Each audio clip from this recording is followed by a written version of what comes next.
Hey everyone, Vlad here with my latest Fallout 76 camp video. Today's video comes to you from a request from the comments of my last video, and we're coming up on the fort now. And this was a bit of a challenge to get the overall look and feel of a fort, make it big enough to be considered a fort, and not use all my camp budget before it was finished.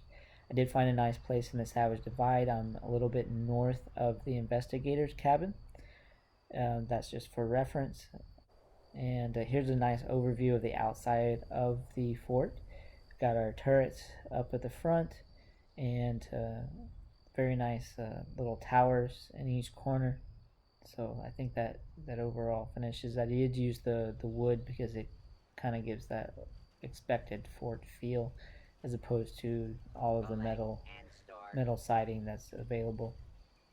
Here on the outside, we've got our shooting range. So you can help train your troops or your guards, and did this with just some of the camp items, the cardboard cutouts, splash knot balloons, scarecrow, some of the vases, just so you have a place to train the troops. Now moving on to the other side of the camp, you'll see that I have artillery up front to help as a defense mechanism. We've got guard posts watching both sides of the road.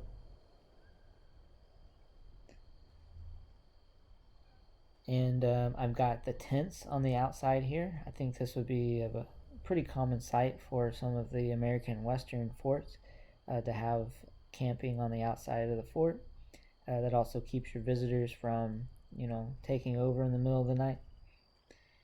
I wasn't able to get any regular stairs to snap here, but the junk steps work out really well. We've got flamethrowers controlled by that pressure plate that controls the door as well. That can be turned on or off, so you're not burning all the visitors. Here's the first overview of the inside of the camp. It's part foundation, part open floor with the terrain. And you can see my new junk bot running around here in the camp. It's kind of nice to have something roaming around in the camp other than just you by yourself half the time.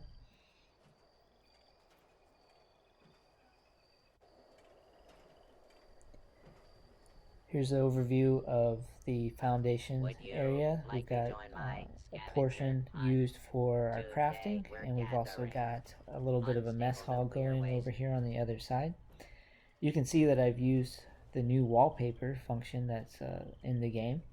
I like the way that turned out. A good mechanic. I think people have been asking for that for a while. Here's the new fridge from the Atomic Shop. I don't really have much of a use for it for its intended purpose of extending the life of consumable food, but because I mostly use the dog food, which is readily available, and with the good doggy perk, it gives you double the amount of benefits, so you don't really have to carry around too much, and you're good to go as far as your appetite and keeping that well in check. Here we've got some of our other crafting benches for brewing. We've also got some bunks for our troops. We've also got some crops here and our purified water going in the terrain section of the fort. I was able to get a nice catwalk all the way around the entire perimeter of the fort. I used half walls instead of the defensive little fences. That means you can't see over the side of the walls, but you can not jump over the wall from the outside, even with the marsupial mutation. And I think the only way you could jump over is if you have a jetpack. So that kind of adds to the whole fort aspect, people not just being able to readily jump over your walls.